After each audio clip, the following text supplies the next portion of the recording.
Atom comes between summer and winter. मौसम ख़िज़ा मौसम गर्मा और मौसम सरमा के दरमियान में आता है। Generally its period is from September to October. आम तौर पर इसका दौरानिया सितंबर से अक्टूबर तक होता है। During this season it is neither too hot nor too cold.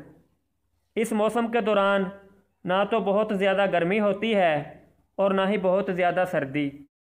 It is a period of fair weather, clear sky and bright atmosphere.